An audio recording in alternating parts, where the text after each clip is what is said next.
What's up, guys? It's like 11 p.m. and we've got two problems. Number one, I didn't film enough today. Number two, I haven't been drinking enough water. Number three, day 15's vlog had an uploading malfunction and you only saw 3 minutes of it, and it was really good. So today, you're gonna see me go about my day, and then you're going to see me coaching. And then you're going to see the intro again halfway through this video, and you're going to see the entire day 15 vlog the way it was supposed to be. That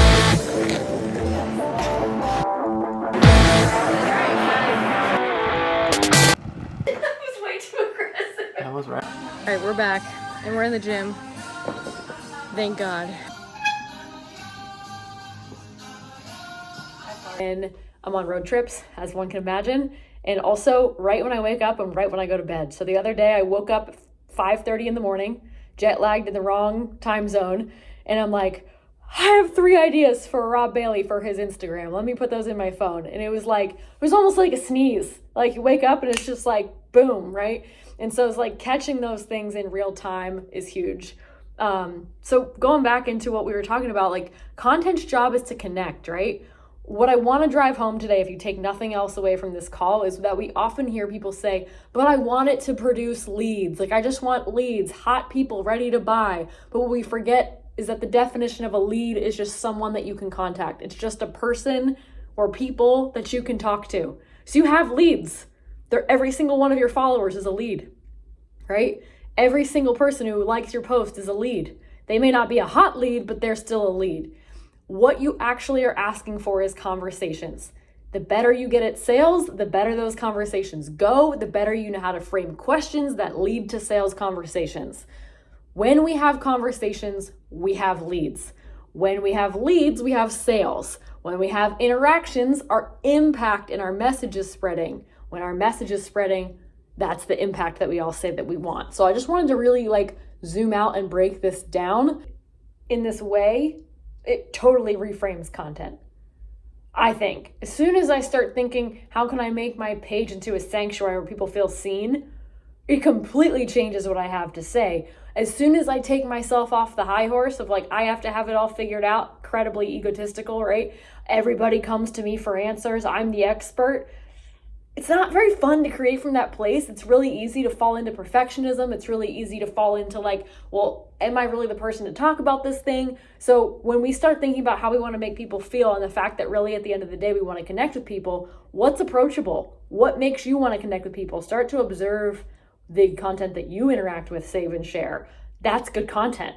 Look at what you're doing with it, right? So maybe you find 5 pages who are in your niche or similar to what you're doing, who you're like, wow, I think their content's really good. And you save, this is what I did when I was learning content. I saved one of their posts in a folder with 5 other posts. So there's 5 posts in the folder. The folder was called Study. And every day I went to the study folder and I clicked into that person's profile and I watched their story and I looked at what they had posted that day. And very quickly I started to see, oh, Claire P. Thomas is always filming herself working out. Oh, GMK is always talking ad nauseum on her story, one of my old clients. I love that. I'm nosy. I like when people ramble on stories. As long as there's text on the screen to show me what the heck is going on, I'm into it, right? Started to emulate some of that in my own content. Captions, there may be a time where not to put captions, but one of the connection posts that I posted that did really, really well was a 4-second clip. So hear how easy this is, with me sitting on a bench at the gym with a dumbbell in each hand on my knees. And the text above my head on the screen just said, I thought shower thoughts were deep until I sat with dumbbells on my knees. Everybody's been there, right? You guys know what I'm talking about. That thing got 5,000 views on a page with 14 followers. It was my old fitness page. And it got sent, I think 89 times.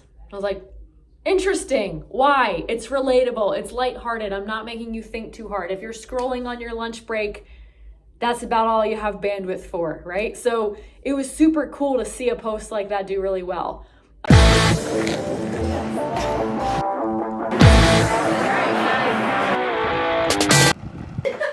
All right, so I'm laying down about to go to bed, and I realized that while I shot a lot of great clips today, I didn't talk to the camera at all. So here we are. We did the CCV Live event today at the Flag Northvale headquarters. I spent most of the day supporting Rob and just making sure that everything was good to go, facilitating a couple of sales. We had open gym in the morning. I got a sauna session in.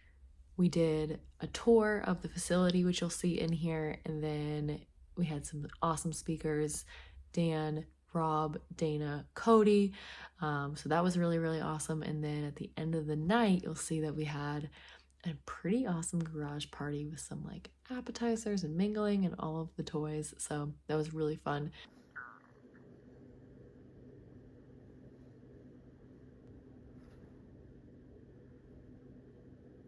All right, hell yeah.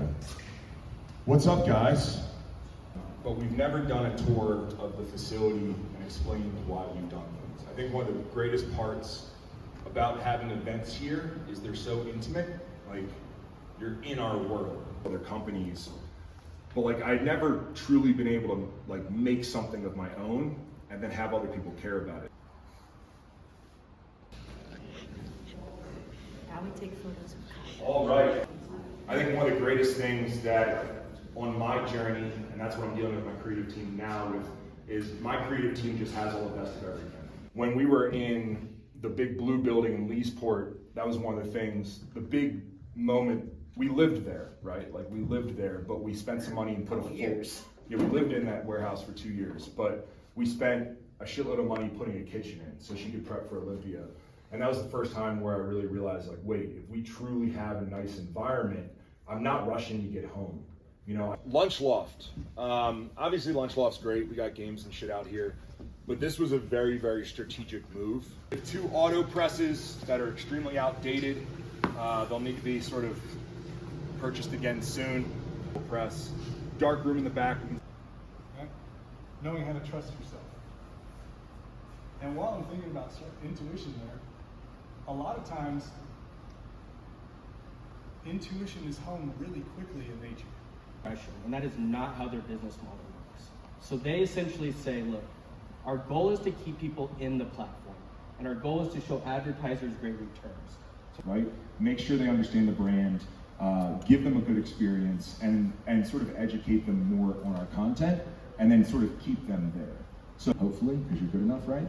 But if we get them to buy, we need to bring them into an environment where they want to stay, where they trust us, where they tell their friends, where we can leverage them for reviews. Doesn't know anything about the brand. And if they bought from the brand, look, if we can get them to convert again through email and save those. Like, does anyone else feel like they have no clue what they're doing? So, okay.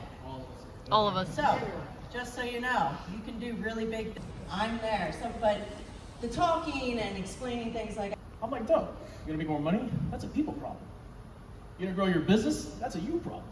The comparison that I've seen throughout all these people for the past 5 years now, it's... Same thing, talking about the rooftop, it's like, dude, I've had so many fucking rooftops in my life, and the calling to run towards them has just always been there. And I don't know. I've had this conversation with Dana a lot, is like, I was born hungry, which I think is like a pretty rad thing for me to do.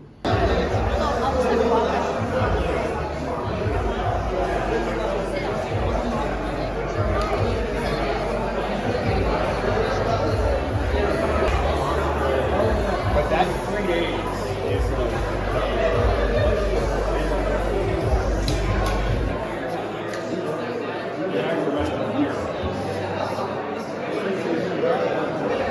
Haha, look at us, laughing at each other. This is so funny. Today was absolutely incredible. One of my favorite days in a long, long time. One of the things that's like really striking is how much time I've actually spent with Rob, just the 2 of us. We spent like 12 hours together Thursday. Today was easily a 12-hour day. Yesterday was easily a 12-hour day. And I'm not tired. It's like 1 in the morning. And like, yeah, I'm tired. I could sleep, but I'm so energized by the work that we're doing and by the environment and everything. And so it's just been really, really cool to have like all of this time. We've had drives every day in the truck where we're just jamming and talking about life.